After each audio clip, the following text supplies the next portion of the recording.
Di sebuah kota yang penuh kebisingan dan hiruk-pikuk, hiduplah seorang pria bernama Sanjaya. Setiap hari ia terjebak dalam rutinitas yang padat. Bangun pagi, berangkat ke kantor dengan kendaraan di tengah kemacetan. Lalu pulang larut malam. Waktu untuk keluarganya pun semakin terbatas. Dan di tengah kesibukan itu, hatinya mulai terasa kering dan jenuh. Ia merasa hidupnya terlalu sibuk dan lupa akan kedamaian serta makna sejati dari hidup dan iman. Suatu hari seorang sahabat lamanya, Ibu Ratna, menyarankan Sanjaya untuk mengikuti retret di sebuah biara kecil di puncak bukit. Mendengar kata retret, Sanjaya teringat akan maknanya pengunduran dirinya, menyepi dan menyempatkan waktu untuk menyapa Tuhan. Ia mulai berpikir mungkin ini saatnya untuk berhenti sejenak, mendengarkan suara hati dan menemukan kembali makna hidup yang sesungguhnya. Dengan hati penuh harap dan sedikit rasa takut, Sanjaya memutuskan untuk mencoba. Dia meninggalkan kota yang bising itu, membawa hati yang penuh keingintahuan. Perjalanannya menuju puncak bukit tidaklah mudah. Melewati jalan berbatu dan menanjak, menantang kesabaran dan ketabahannya.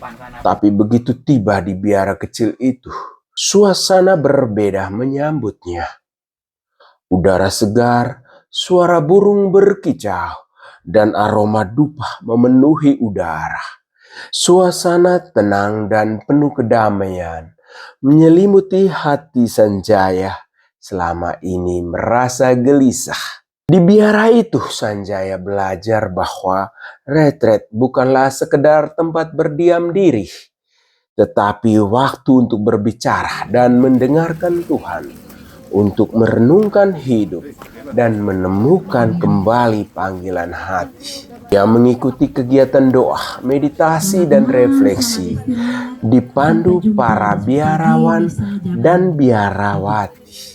Ia berbagi cerita dengan peserta lain dari berbagai latar belakang.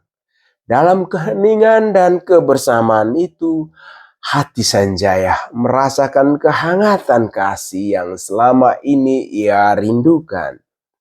Selama beberapa hari, Sanjaya menyadari bahwa kehidupannya selama ini terlalu sibuk dan terjebak dalam dunia digital.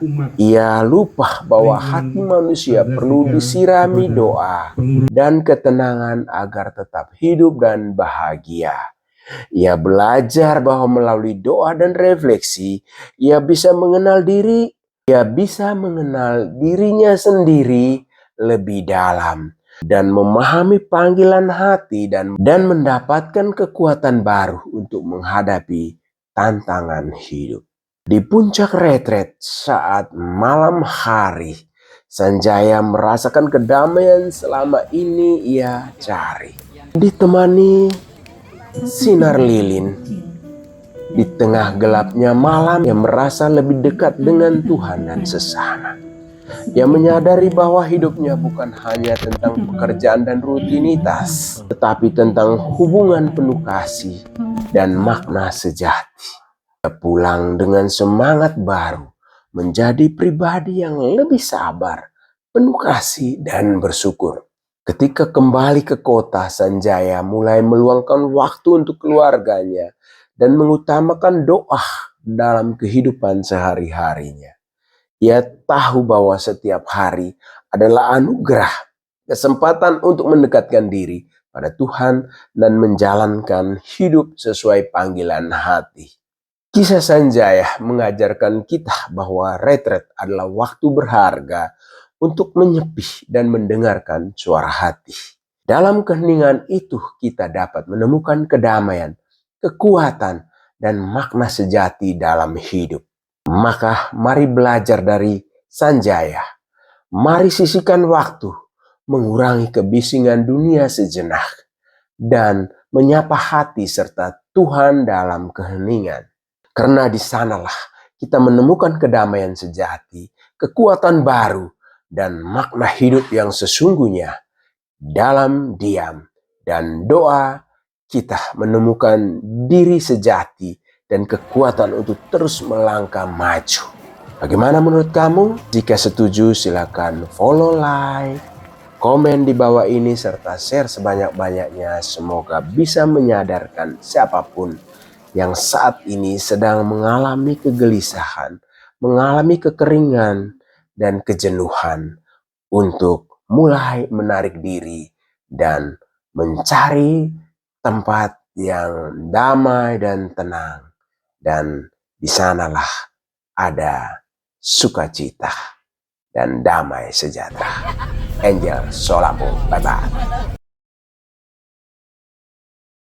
Selamat bertugas Pak Sanjaya, Ketua Lingkungan Baru Andreas 3. Yes, yes, yes.